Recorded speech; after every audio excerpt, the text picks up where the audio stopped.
everyone. Welcome to the grand finals of the 6th Gwangju Youth English Debate Championship Middle School League. My name is Ju Kyung-bak, chair of this championship steering committee and professor at Honam University. Before we begin today's debate, I'd like to congratulate both teams for coming this far. So everyone, please give a round of applause to our grand finalists. Thank you very much. Today we have the motion, this House regrets the implementation of the free semester policy. And without any further ado, I'd like to welcome the Prime Minister to the podium. Debate is about education. Education is the most important thing in our society for individual students and the society. That is why most people implement and implant education policies which are supposed to be good for students, right? But sometimes governments implement new policies when they are not ready.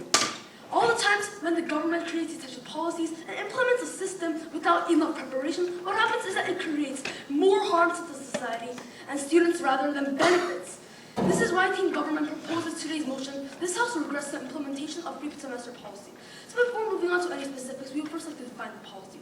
First, we define this House as South Korea, and second, by the free semester, we mean the educational system that President Park promised during her election, which is that for one semester in middle school, we suspend all forms of official grading and instead change the entire curriculum to focus more on extracurricular activities, aptitude identification, counseling aimed at finding their interest, right?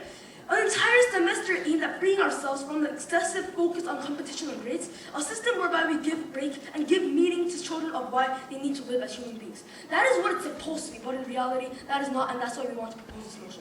Third, we think that we should evaluate this debate based on the current situation. So even if Team Proposition can prove and Team Opposition can prove that free semester can be extremely beneficial in the future, if Team Government can prove that the current form has created harm to society, we think that the government will obviously take this debate home and win the debate. So now that we told you how we define this motion and why we regret it, we'd like to move on to our first argument about why this is actually not effective and why this will actually bad. So Mr. Speaker and Madam Speaker, free semester was a failure because government does not have enough infrastructures. And what we mean by infrastructures are these experts, people that have expertise that actually are experts in that certain area, but because we don't have all of this, we believe that we don't have enough infrastructures to actually use this policy as a practicality. We think that when government implements a new educational policy, they should implement when they have a perfect infrastructure and system, such as, like I told you, people that can provide job opportunities as expertise.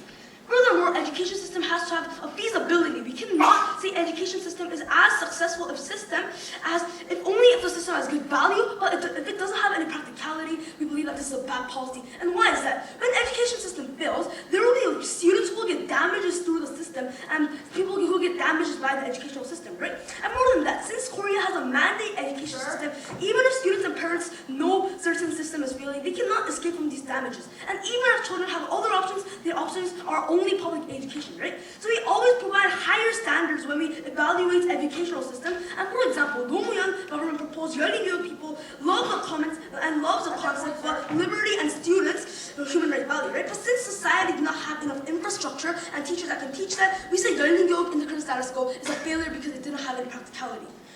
Now, what was the problem of the free semester policy? First, current education system does not have enough infrastructure to provide job experience, and according to Korean Times, there was not enough cooperation between schools and communities, and also universities or institutions where can provide experience like hospital have not gotten enough information from the government, right? Hence, they cannot provide meaningful experience in these types of policies, and more than that, there are jobs children want to experience, but current infrastructure provided limited numbers of job experience to the students. We think this is problematic because it has no real practical use once again. Second, government has not educated the teachers how they can provide this experience and how they can evaluate the students during free semester. We question the effectiveness of the free semester since teachers who are implementing these education are not trained enough to have certain expertise, right? But more than that, we think that how teachers are evaluating students are more problematic. School is evaluating the students even though students are not taking a test, but teachers never educated how they can evaluate students in a free semester. So teachers are giving many useless 수행평가, which is not to evaluate students correctly, and give more burden to students, and we think that the 수행평가 does more harm than good. And Mr. and Madam Speaker, the purpose of education is also to check up. The purpose of tests is also to check up on whether or not a certain person is doing well in the education, right? But there's no real proper test in the current status status quo under this policy, do you actually think the purpose of education will be achieved? Do you actually think we can check whether or not these students are actually making good progress in the current status quo? The answer is no. Without these tests, it's impossible. So, Mr. and Madam Speaker, now that we told you that these types of infrastructures and such as grading and etc. is not as good, we'd like to move on to our second argument about why is the government's policy inherently ineffective in the first place. What we would say is that most students will simply go to the private academies and not take such free semesters seriously at all. The important thing is that a student's ultimate goal is to go to a good university. Students will still be heavily investing time in private academies. This happens because government does not change the education system, which emphasizes the university but push the free semester policy, which is not really in the goal of these type of students, right? And as a result, we will see a moral hazard problem whereby students will simply come to class and sleep, procrastinate, and not bother to listen to the lectures and programs set by the government, Mr. and Madam Speaker. Even in the status quo, these students simply go to sleep or they do homework even by private academies, right? Because if this type of education doesn't really help you in your admission for university, we believe that the students lose their incentive and motivation to actually study extremely hard. But all the students simply do, like I've told you, is that they do the other things that are not related to school.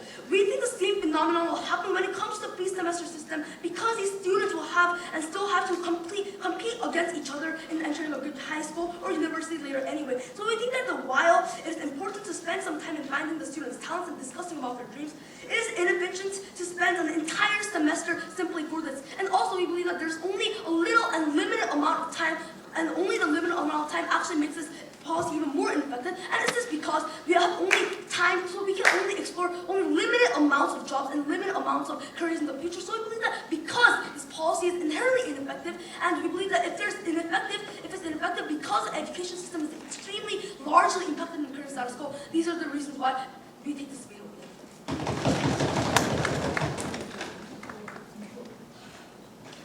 Now I'd like to welcome the Leader of Opposition to the podium.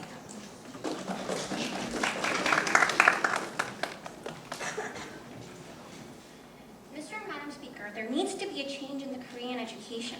Change that will bring hope to our children. A form of change that makes a difference. And even if we cannot change every single aspect of Korea's education, even if we don't succeed completely, what matters is that we try. Striving for an educational system that plants the seed of hope in every single child. And that's what the free semester is aimed at giving meaning to children of why they need to live, why they need to study. That's the line of stance side opposition is going to run in today's debate. So before we actually go into our arguments, we'd like to rebut to some of the points the Prime Minister actually talked about. So the main argument coming from the Prime Minister was that we don't actually have the money and infrastructure to implement this policy, so we shouldn't. Firstly, yes, we do have the money and infrastructure because and this is actually going to be implemented starting from 2016. So we actually have the time to actually gather this money and infrastructure, Mr. Speaker, and balance the government budget. And secondly, it doesn't really cost additionally much to implement this program. And thirdly, if it does, then we will raise more tax, which we think is possible because we are actually investing, more in our children's education, which everyone will actually benefit from. And fourthly, you're not even trying to actually solve the problem in the status quo, Mr. Speaker. The opposition is not, the government is not actually providing any solution to the problem of these children not having like the idea of what they actually want to do in the future and not actually finding out about their interests, Mr. Speaker. And fifthly, fifth, we think that the opposition actually told us that the government actually told us that we have to implement when the government actually has enough infrastructure. But when there's urgency in the status quo, Mr. Speaker, we believe that we have to implement this policy right now in 2016 because we believe that children are actually children are actually, during this time, children will actually grow up not knowing anything about what they really want to do in the future and what they really want to pursue, Mr. Speaker.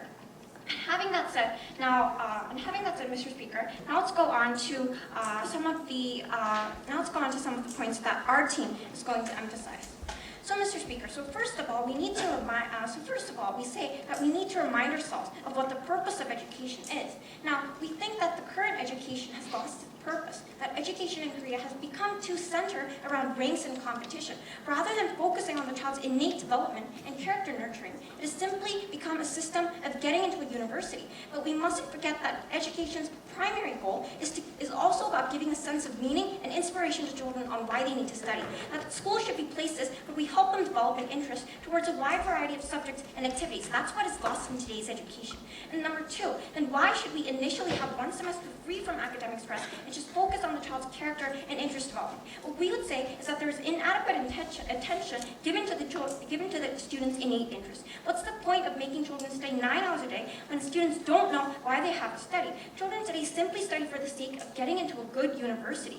But while that itself is not bad, we think this needs to be balanced by giving meaning to studying based on what the child wants to do in the future. And Mr. Speaker, we say that we can actually solve the problem of universities actually demanding academic stuff from these students, and the students actually know things to go into private academies because these universities demand such things. Mr. Speaker, we believe that we can solve this through our policy of free semester. Why is this so? Because we think that the universities will only change their mindset when the educational ministry actually encourages these types of free semester and actually finding out about the child's innate character and innate interest, Mr. Speaker. And secondly, the problem is that in the status quo, children don't know why they have to study or what they want to become. Through our policy of having one semester dedicated for the purpose of discovering the child's competitive edge, talent, interest, and aptitude, we think we give meaning to children to study because they can find out what it is they want to do in the future. So three, then why is this not possible without free semester? We tell you that discovering what we want to do in the future is a difficult task. This is only possible when we free them from the academic burden that deprives them of the time and ability of stepping back, no thank you, and looking at the big picture. Think about it. Sometimes you need a break from your current environment to truly assess and contemplate what it is that you want to do. And that contemplation can only be achieved well when you are exposed to a wide variety of different types of experiences and extracurricular activities. It would be very difficult for children to do this when they have to study 11 subjects, 9 hours a day, 6 times a week, and take midterms and finals at the same time. That is why we need to dedicate an entire semester free from this academic burden and simply focus on exposing them to different kinds of interesting activities. So fourth, then why is it important to implement the system at the middle school level? First, the psychologists know middle school years are the age where students think most about what they want to do in the future. This is because middle school is a point of time where they are relatively less burdened with academic stress compared to high school, hence they possess relatively more free time and opportunities to discover what they want to do. Second, by the time you head into high school, this period is actually when you have to run and strive for your dream and special interest. Once you enter high school, students tend to simply focus on university entrance exams, and it is either too late or difficult to change your path as students already set a university or department they aim at entering. For example, if you found that you want to study music, then you should go to a music high school. If you want to become a scientist, then maybe you should go to a science-based high school. We tell you that you cannot actually do that if the students do not actually, when the students actually do go to high school, Mr. Speaker. And even if it is a normal high school, most high school students actually set a particular aim, such as DIS or economics. Hence, middle school is actually the optimal point of time when you can be flexible and try different things out, whereas elementary school students are too young and it would be rather late and difficult to implement this at the high school level due to time constraints and intensive study. So five, what are the expected benefits to our policy? Firstly, we think many children now have a better understanding of what they want to do or be in the future. Hence, we think education becomes more enriching as we strive to nurture the individual dreams for every single child. Second, we inspire and motivated children to study harder with fun, as now they have a particular goal they want to achieve. We made studying more enjoyable and meaningful as they have good reason to study. Ultimately, education becomes more than just entering a good university. It became about moving one step further towards your dream. That is why we make a difference, and that is why we need to implement this policy. We're very proud to close this.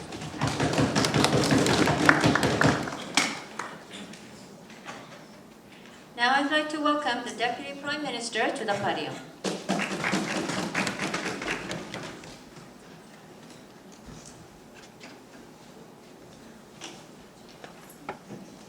Madam Speaker, we don't think that education is a gamble. Education is about practicality. We don't let students suffer on unnecessary things that is extremely impractical because we don't have the infrastructure. We don't make them waste an entire semester on something that was only planned for 3 years. We don't think that this is what you do. We think that this is exactly the reason why we think that this is a failed policy, not a successful one. We will give you many reasons why this is so.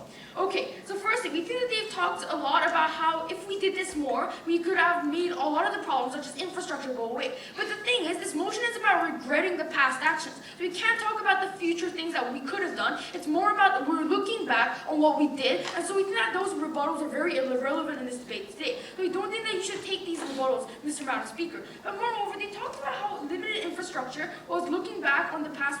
They also talked about limited infrastructure, and it sometimes is inevitable because when there's urgency, we don't think that there's suddenly a change in the education environment. It's not suddenly like there's a change in the education situation, and it's not like suddenly urgency has been added. It's not like South Korea suddenly has an economic crisis and more people need to be educated. And we don't think that this situation is happening in the first place. We're not really sure what they mean when they talk about what they mean by when they talk about urgency. Because we think that it's very arbitrary for you to suddenly set a line without any definition at all. So we think that you shouldn't take this rebuttal either. But they also talk, their arguments are about how students need to have a balance of getting inspiration why they needed to study, right? And they also talked about why they needed to not try to go to university. We'll give you two main rebuttals. Firstly, if students didn't have an incentive in the status quo in the first place, students wouldn't be studying, and so we can clearly see that seeing the meaning and purpose doesn't act as an incentive for studying and learning. So we think that even in the status quo, if students didn't have a meaning in the first place, we don't think that these kind of actions, people studying would be happening in the first place. The second part was about do we need to dedicate an entire semester free from this academic burden and simply focus on exposing them to different kinds of interesting activities. Because we don't think that students, first of all, see this free semester time as a policy, as a time to expose themselves to extracurriculars, but see it as a time to escaping from student academic life they have to face anyway in the future, and assist them to not focus on school lectures, but on their own academies. Because firstly, we think that the infrastructure, once again, is lacking hugely, because you need clear links between a university and our communities to make this effective in the first place. And also, teachers. How do the teachers get educated? Normally, when teachers are supposed to be educated for any other thing, to become a teacher, you need to go through 4 years of education. What happened for this policy, Mr. Madam Speaker? They went to just a few weeks of holiday education. We don't think that this was actually successful, because if you simply say, oh, I like math, and then the teacher was like, if you like math, you should try out for like a scientist or something. That's not really helpful, right? You need detailed analysis on what these results are, and this actually just turns out to be very ineffective and a waste of time. The team proposition doesn't support this kind of action. Also, we think that this is very problematic because we also think that this is kind of experimentary. What do we mean by when it's experimentary? We're saying that the government is trying a new policy on public education. So why is this so bad? Because we think that public education isn't something you can opt out for, right? It's not something that you can just say that you're not going to accept, yes. In your case then, how you're like wasting 6 years of a student's entire life of education. So we believe your case is worse than ours. No, we don't think. We think our education system in the first place already is designed to make a meaning out of it. Because we think that once you learn academics, you understand what your passion is. Because think about the reason why we teach math, English, Korean in our society, in the Korean education system in the first place. Because the government thinks that these subjects will help you get a job. It thinks that they'll help you in the future life, right? Because we think that these things are often related to careers and closely linked. For example, if you know a lot of math, if you know a lot of science, then there's a high possibility you could become a forensics expert at a police department, for example, because this helps you to exchange your career. So we think that you gain a lot of reason and meaning, and we don't think that this is mutually exclusive to their side. So we think that, returning to the point about the experimentary, we think that because South Korea has never tried this before, except in Yeongyang, and it also failed, we think that this is irresponsible for the government to enforce this in the first place, and this is why we oppose too. Now, we would like to go into our last argument about how this government policy increases the gap between the rich and the poor. Firstly, I would like to explain why education should be egalitarian. What do I mean by when it's egalitarian? As defined by the Stanford Dictionary of Philosophy, it's about how every single person in society should be treated in the same economic, social manner, right? So I think when you're talking about the purpose of education in the first place, let's look at why it's mandatory. Because we want public utility. We want everybody to be treated equally, right? So we think that under this circumstance, public education should benefit all equally. However, we think that what the government policy does is that the gap between the rich and poor students will massively increase. Because while rich students can rely on private academies, poor students generally only lean on public schools, which we think is very harmful. And when the school is spending an entire semester talking about things like, who am I? Why do I exist? Poor students are systematically cut off from learning the important subjects school and university later on. And we think that this is once again irresponsible. Instead, they are forced to contemplate on things they could probably do in their own free time outside of school. And when there are no examinations during the free semester period, the problem is that without grades, poor students will have no idea on whether they are performing well or not. But the rich students can go to private academies and continuously learn ahead. So for many poor students, the government's policy is actually worsening their educational opportunities and even forces them to also spend money on private education even when they can hardly afford it. So instead of alleviating the burden of studying and then helping children to achieve their dreams, they're systematically depriving the time of the poor students to really learn the important subject of school by making them learn how to dance and learning them how to teaching them how to play. And this is entirely harmful, but considering that schools are supposed to provide equal educational opportunities. In conclusion, what have I told you today? I have told you why their argument is a failure and this was an experimental, unpractical policy, and I have told you why it goes against the government's role, and we are very proud to propose. Thank you.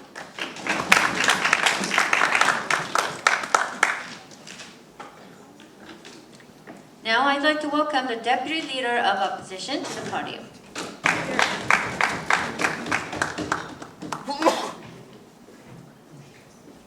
So everybody in this room, let's remind ourselves what is the actual true definition of education and which side can actually pursue this definition of education more. So we first provided to you that education we should not gamble with, but then we've also told you that the actual meaning of education is not for students to actually just go to good universities and get a good job. We've already clearly defined in our first speaker that the actual role of education is for the people to pursue their happiness, but also at the same time know what they're going to do in the future on and later of the job. So we believe in the case of today's education policies, in which the government mentioned about, let's say, going to the universities, we believe this is not the case of the actual characteristics of education, so we would neglect a lot of the factors of what they talked about. But specifically what I'd like to explain onto my arguments and rebuttals. But firstly, they took that education is not a gamble and that students are wasting their time in their periods. So first of all, they said that we don't have infrastructure, so it's a waste of time. But Mr. Speaker, everybody here, we do have the money and infrastructure to implement this debate. And firstly, we do have the money and infrastructure, and this policy is going to be implemented in 2016, so we do have the time and money to earn the tax.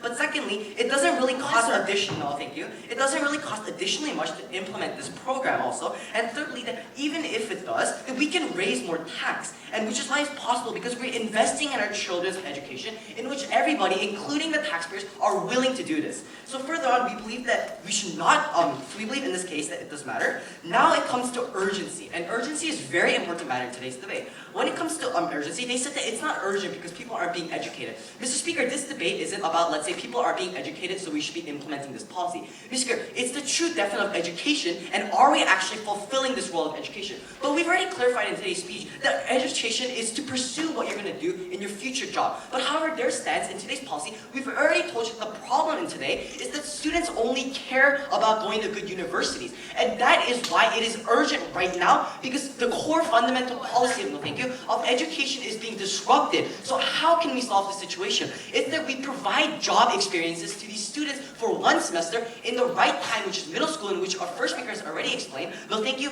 on how we can pursue this role of education, which is why it is very urgent to change this matter right now.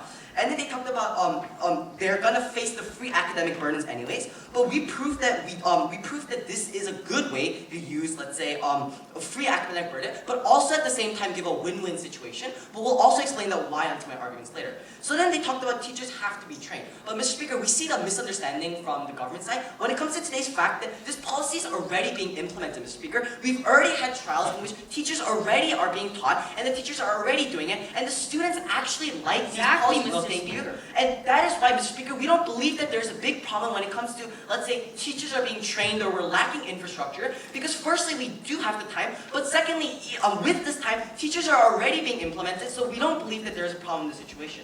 And then we talk about education is the meaning, which I've already rebutted, but I'll further explain onto my arguments later. And then comes between their arguments of increases the gap between the rich and the poor, and that the rich can only, let's say, rely on private education. But firstly, we would like to tell you in today's debate that they have to prove in the situation of today's status quo that without our policy, that there would still be less of a gap between the rich and the poor. There was not an explanation from this side, so we believe in the sense that they still can't prove why there's an increase in the gap between the rich and the poor, because the only policy that they're talking about still exists in this status quo, in their policy. So we believe that this argument doesn't make a difference to any of the scenarios of the situation, and that is why. And then lastly, Mr. Speaker, we do a compare and contrast analysis between how we are spending these 6 years well. So firstly, we gave an example of why it is that in middle school, it is the perfect time to use this, because it's the balance between elementary school and high school, and when it goes to high school, it's too late. So that's why we implement this in a 1 month, one semester, no thank you, and we implement this in a 1 month standard. However, Mr. Speaker, their policy, as they've already POI'd in the States, that they're wasting 6 years. And why is this? Because they're not following the true characteristics of education. Because all they care about in today's status quo is for students to get good university. And they did admit to we agreed to the fact that it is okay. It is okay that students, let's say, study 9 hours a day. But we believe that there's a better meaning of education, and instead of wasting our 6 years of education, that we can actually prove it in today's debate. No, thank you. We can actually prove it in today's debate on how we are using this time more efficiently. So now I'd like to go on to my rebuttals on my argument of today's speech. No, thank you. So why is it that the free semester is important in the context of creative human and resource development? So we tell you, Mr. and Madam Speaker, that the one really important thing that they fail to acknowledge in the society, to a large extent, is changing in what they require the creative people who can contribute to both society and economy. The problem with Korea's contemporary education system is that we are simply producing graduates who know nothing but contemporary history and advanced math. But in the education system, it is not helping children become more creative, which is essential in today's society.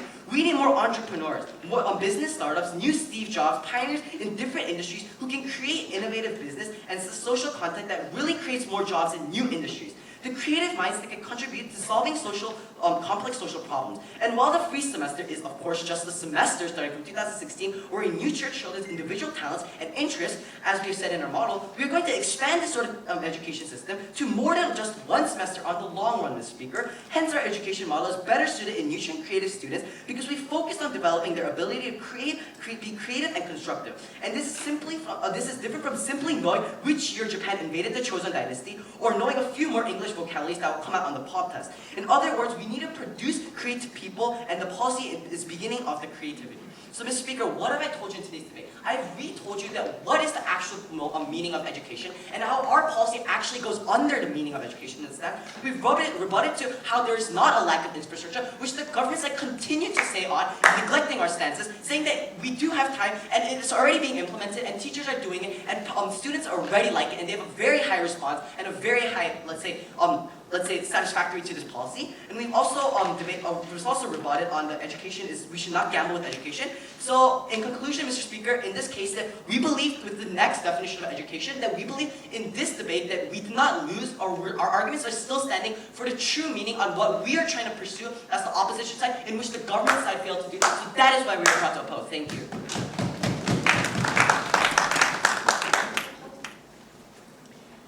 Now I'd like to welcome the government whip to the podium. So, Mr. and Madam Speaker, ladies and gentlemen, we think that today education is to provide the maximum amount of social opportunities. Mr. Speaker, it's not to provide jobs to lots of fickle middle school students that always can change their opinion, because that itself we think is subjective. And therefore, Mr. and Madam Speaker, because they fail to prove their biggest burden of why, even though they could provide certain sometimes benefits of the free semester policy itself, they could not engage onto the point of the harm that it already created to society. And therefore, Mr. and Madam Speaker, we take this debate home considering the fact the T proposition dealt with the issues of why we exactly regret this policy in the first place. And therefore, Mr. and Madam Speaker, moving on directly to the first clash. The first clash is about, do we really need a change when it comes to instilling upon the academic environment? The second clash is about whether implementing the free semester policy is actually effective towards their goal in the first place. And therefore, Mr. Madam Speaker, moving on directly to the first clash, they talked about how firstly, we should try to make Korea as an educational system much more meaningful. They talked about how children don't know anything because anything that is meaningful to them. That education itself is only solely focused when it comes to competition and ranking. They also told us that people don't know why they're actually studying in the status quo, which they consider as a really big problem. First of all, Mr. Speaker, we think that the biggest problem that is coming from team opposition is that one semester for the free semester policy is actually limited itself. It has a limited capacity in trying to make a change. Therefore, Mr. Madam Speaker, we think that the problem is that the choices that are available to finish your interest and even start those kind of interests is limited. And therefore, Mr. Madam Speaker, when that tangible harm exists, it has a clear justification for team government to regret the free semester policy. But not only that, you don't know truly your passions in the first place until you're mature enough and truly understand this kind of importance when it comes to job opportunities. Therefore, Mr. Madam Speaker, we don't think it's actually an appropriate time to really diverge from the traditional system of education that is already thriving in the status quo and then change it because, Mr. Madam Speaker, we already know that college exams already look at this kind of test like Sunam or like SAT. And therefore, Mr. Madam Speaker, changing the traditional system is not really going to be effective. But not only that, Mr. Speaker, the harm of education centered on competition cannot be changed through their policy because we have to know that free semester policy itself is a limited opportunity, and therefore we think that the incentive of competition still exists upon the inevitable characteristics of South Korea. And therefore, Mr. Madam Speaker, free semester policy is failing because it did not change the certain perception of that person or of the Korean students. We think that that incentive of competition still exists in Korea. And therefore, Mr. Madam Speaker, because they cannot prove exactly the unique benefits that free semester policy can bring us, we think that that is why they fail. But not only that, Mr. Madam Speaker, the reason why we take this clash home is because the traditional education system that we told you has been thriving and flourishing and established itself for centuries. Mr. Madam Speaker, we think that turning around this into a different social phenomena is not appropriate, especially because education should not be an experiment-based system in the first place. Mr. Madam Speaker, when the credibility and the benefits of free semester policy is already proven not to guarantee, we're not going to risk this anymore. And therefore, Mr. Madam Speaker, that is why we proved to you that even based on Bloomberg's top 30, we told you that South Korea ranks #2 in the world. This shows that our current education system is still able to produce lots of the most creative people in the world without the free semester policy. Therefore, Mr. Madam Speaker, they never proved the exclusive benefits that are deriving. And therefore, we also told you how does this not only create a better creativity. There was no link coming even from the first speaker, and therefore, Mr. Speaker, because they failed to prove their biggest burden, that is why we take the first clash home. Directly, Mr. Madam Speaker, moving on to the second clash is about was the free semester policy really regretful due to this efficacy when it comes to the system. So they talked about how they don't have time to implement the program effectively, so that's why they're implementing in 2016. They told us that teachers are already gaining lots of training, that they're not providing any solutions, that we're not providing any solutions for the students' interest.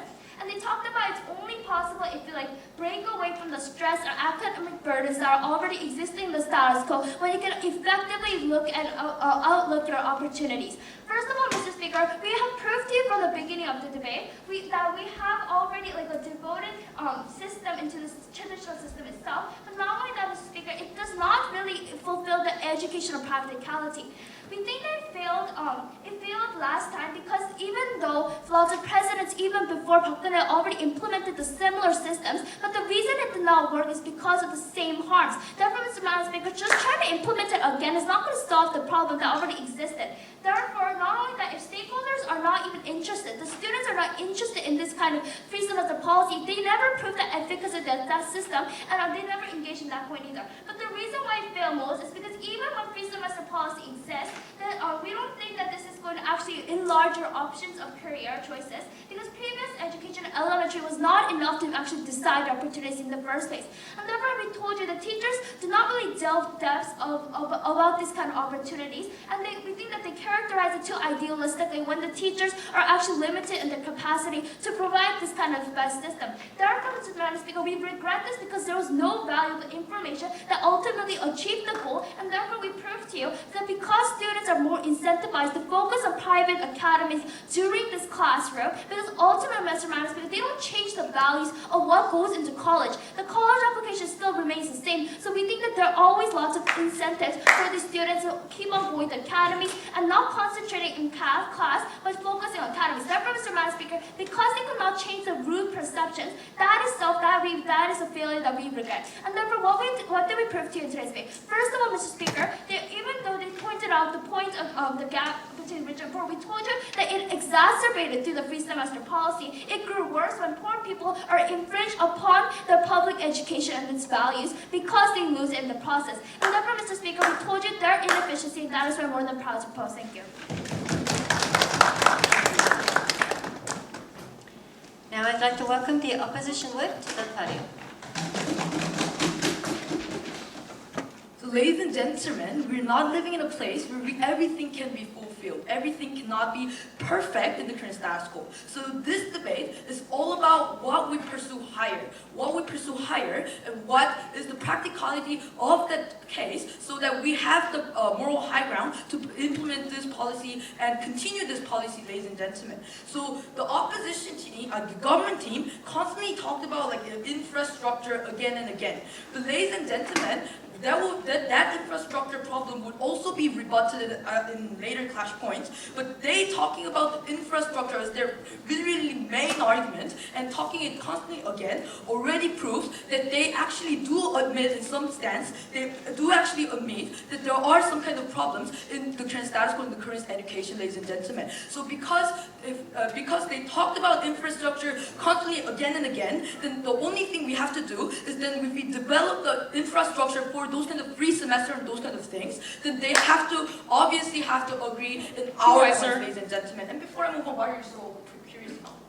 Well, we think that your case is entirely based on the thing that practicality actually works. Because, for example, if the short time wasn't effective in sending the message, then your entire argument about ideology wouldn't stand, and that's what we're arguing. Yeah, that's why I just said that infrastructure argument would be rebutted in later clash points. So could you please listen to my speech more clearly, please? So, ladies and gentlemen, in this debate, there were three clash points. The first clash point is about, do we need actual change in Korea's educational system, ladies and gentlemen?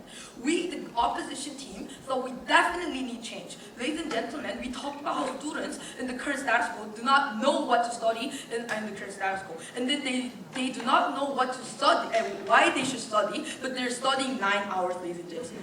And based on an argument called purpose of education, we believe that education is not a rat system. Education is not all about like going to good university, getting a job, as the government team said. What we believe is that education should not be the tool to go to the good university, ladies and gentlemen. We talked about the purpose of education, which they completely neglected about throughout this whole debate, ladies and gentlemen. They talked about how like education is not gambling, not about gambling. So we're gambling with the students' education life, ladies and gentlemen. But we believe, first of all, you are actually wasting the 6 years of students' life, ladies and gentlemen. That's 12 semesters. Even if what they said was right, even if like one semester is wasted, ladies and gentlemen, even if in some kind of magical reason, we believe that if their stance and their model, we are actually wasting 12 semesters in the current status quo. We believe that educational because we're not fulfilling educational purpose, educational should obviously change, ladies and gentlemen. But then they talked about like how there are no problems because there are no economic crisis, ladies and gentlemen. We believe that that's a worst thing the government can say about. Ladies and gentlemen, the fact that there is no economic crisis immediately cannot actually prove, cannot logically link to the argument that we have no problem in the Korea's educational system in the current status quo. We believe that there are definitely problems about rank system and competition. So we believe that it is a really big problem. But then they said about how like incentive of competition still exists on case. Ladies and gentlemen, we believe that like incentive, children having incentive of having competition in our model have really no problem, because we believe if we have free semester, because of that one semester, the students can actually have those kinds of idea what they have to what they have to pursue. Now they having what they have to pursue, and then like having those kinds of competition has no problem. But in their model, in the current status quo, we're actually having those kinds of competition without the students knowing what they should do, ladies and gentlemen. But the second touch point in this debate is about like, is that change really appropriate? We talked about the effectiveness of our case. Now they said about like systematic problems of the infrastructure and stuff. But ladies and gentlemen, first of all, you are agreeing at our point that we have really serious problems, serious holes in our Korean educational system. But our leader of opposition, and our deputy leader of opposition constantly mentioned how we have time and how it doesn't really cost additionally. And we also talked about how even if we need more cost in some kind of magical reason, we will raise more tax, and so there will be no problem at the status quo anyway, ladies and gentlemen. So talking about the infrastructure, you cannot actually break our case really effectively. But ladies and gentlemen, they talked about how like middle school students are really subjective, so they would change their idea about their future job or those kind of things. But ladies and gentlemen, we believe that doesn't matter anyway, because first of all, ladies and gentlemen, our policy has fundamental role in the change. We believe that if that student may change after listening to our free semester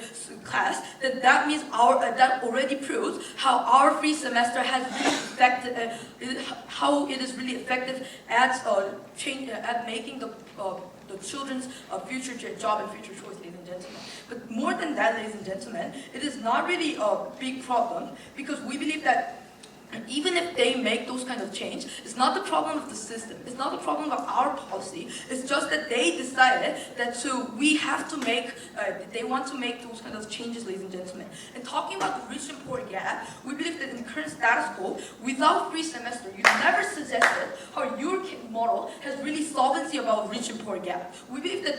We do not believe that if we remove free semester, there will be suddenly free semester, rich and poor gap problem removed at the current status quo, ladies and gentlemen. And also, we believe that our case is not making really hole in the educational system, because we believe that one little semester can actually change the person's life throughout this whole life, ladies and gentlemen. So we believe that because of the reasons, I have no doubt that we take this debate.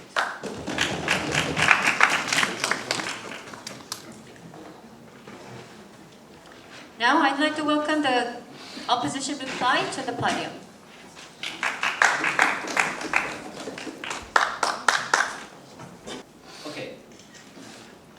Okay, so in today's debate, let's actually see what is the most important thing and the 3 points of analysis on why we still believe we took into this debate. So we have 3 points that is actually essential to this debate. The first point is the meaning of education. The second point is this policy actually possible? And the third point is this policy going to provide effectiveness and the actual goal? So I'd like to go on one on why every single point that we still win this debate. So firstly, what is the actual meaning of education? Mr. Speaker, everyone, we told you that the actual problem of today's education is because people study 9 hours because they do not know what they want to study. The mere justification from the government side came that because students want to study and because the government, they need to go to a good university, because later on if they go to the good university, that they'll be having a good job and they'll pursue their happiness, is not the excuse for students to not be having like a free semester exam. So we've already provided you the actual possible benefits of free semesters by telling you that the free semesters itself give, let's say, creativity and other problems, but it also provides the meaning of the education. Why? Because we told you the meaning of education is for students to pursue what they actually want to know. And for example, in our policy, why does this match, let's say, the policy of the role of education and the meaning of education? Because how would students actually know what they want to be if they've never had a job experience? And then comes the case from the government side that, well, then students are going to change what they want to be, so the policy is going to be ineffectual in the first place. But we told you already in today's debate that if students want to change their job, so what? It doesn't matter. At least the students learn what they want to be and they change their information information and what they want to be based on the knowledge that we gave them. So even if they change, we still believe that this is a benefit in today's debate. So this still goes under the model of education and still goes under the model of what is actually our policy that provides the meaning of education.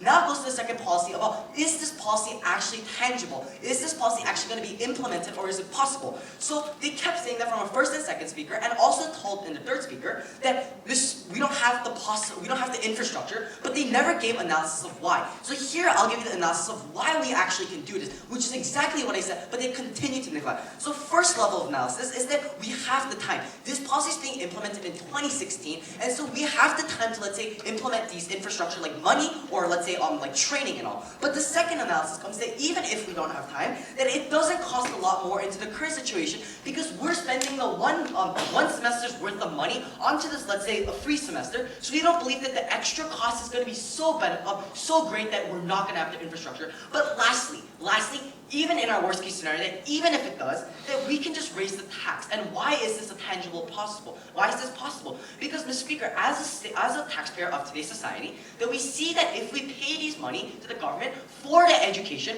for the core purpose of the children's, let's say, rights, that we believe the stakeholders of today's debate, which is the parents and the children, will be more than willing to pay these money for the greater benefit of the people. So we believe in the case of even our worst case scenario, that this policy is still effectual and still can be implemented in today's stance. So then now comes to the problem about, is this policy going to provide and be effectiveness to what is actually the goal in today's debate? The most effective policy what we're debating about. So yes, we first told you that this allows students to be more creative and that it gives a variety of understanding to the students. Why? Because the whole point of free semester exam is to take away a semester worth of education and learning, but change it back to students learning about jobs and what they want to be in the future stance. Ultimately, firstly making students become more creative, but also furthermore, students actually understand what they want to be. And understanding what they want to be is actually the core purpose of the education itself, in which we as the free semester policy people want to promote in today's stance. So then we preserve what the children want by giving them experience, so they actually understand what they want, but children know, or at least have the experience based on the jobs that what they want. So in conclusion, Mr. Speaker, why did we take on this debate with the 3 points of analysis on why I told you that our actual free semester goes under the meaning of education. Secondly, why is this policy actually possibly implemented with the infrastructures that we talked to you? But lastly, the most important thing about, is this policy going to be providing effectiveness? We told you that their policy in the current status quo is a dire problem in the urgency. So we have to change it to a stance in which, let's say, we can actually provide the children what they want, which links back all three together on the meaning of education. So in conclusion, when I told you about actual possible benefits and the tangible benefits of today's society, that if we provide this burden, that if we did in today's stance, that we don't believe that we lost this debate, because we provided to you everything that we need as the opposition side to win this debate. So in conclusion, we're proud to oppose. Thank you. Now I'd like to welcome our today's last debater, the government reply, to the podium. Tired of this thing. It's called 2016. Whatever we say, whatever we do, all they say is, oh, we were going to do it later. We were going to do it in 2016. We don't think that this is an adequate response. We told you so many times that we're evaluating the past actions, not talking about what we're going to do. And we told you how this is irrelevant to this motion. And we think that this is very problematic, and we think that we took this debate home for multiple reasons. What is another reason, Mr. Madam Speaker? We think that their entire case was exactly linked onto our case. Because what does this mean? They were talking about things like the meaning of education, like the students can get motivation, but they can only get motivation if this program is run properly, right? And we talked about how this program can't be run properly because the infrastructure issues and things about short time and teacher education. Let's look at the responses to kind of some of these, okay? Infrastructure. If we had more time, 2016, short term, like short time, it's too much of a short time. You can't really do anything. The response was, if we had more time in 2016, that would have worked. We talked about how the teacher education was too short and it wasn't enough and it wasn't adequate. If we had more time, we were going to do that by 2016. That's not enough, Mr. Madam Speaker. We're telling you, the government education system is something that affects everyone, and we don't think that it's enough that if you just have a good ideology. We think you need to have something that is practical, something that can affect everyone, and this is what we support today in Team Proposition. Not some nuanced version of where you only support the rich and you discriminate the poor, Mr. Madam Speaker.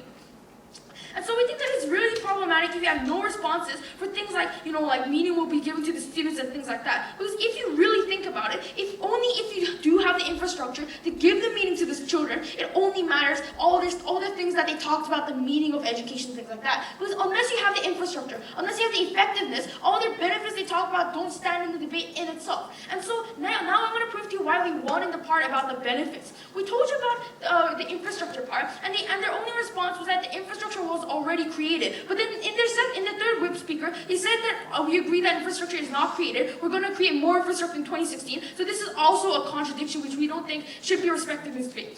They talked about we talked about the short time they have, and people are these children are very fickle. We think it was a very irresponsible answer when you tell us that these children always get their interests changed. I mean, if their interests always get changed, why do you even do this policy in the first place, right? Well, we think that the goal of this policy ultimately is to have a concrete reason and a concrete passion that children can rely on as a platform for their passions, right? But then they just conceded to the point that children will just change their passions. So we're not really sure what the purpose of this education was towards the end of the debate, and we think that this was very, very confusing, and we think that this was sort of a contradiction as well. But they also talked about, for the point about the teacher education, they talked about how the teacher education was being there. I mean, you could say that everything is there, right? But all we were saying is that it was short. So all these points they dodged around. So we think that this was very harmful as well.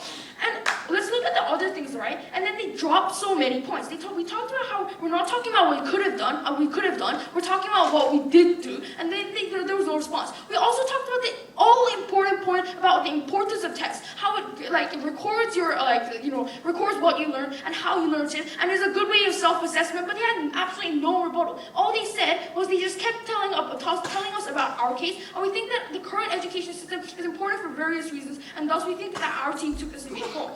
In conclusion, Mr. Madam Speaker, I would like to consider something. If you really want a society in which this happens, you still don't vote for side opposition. Why? Because they never proved to us how it can happen in the first place. They conceded everything in practicality is pretty much messed up, but we still propose for this principle. We don't think that's what you do in public education. You propose for something that's realistic, something that affects the people, and this is why you should vote for a team proposition. Thank you.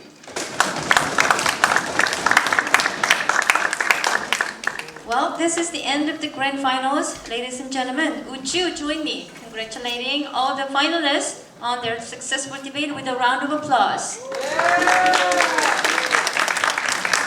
Now, speakers, you now may cross the floor and shake hands.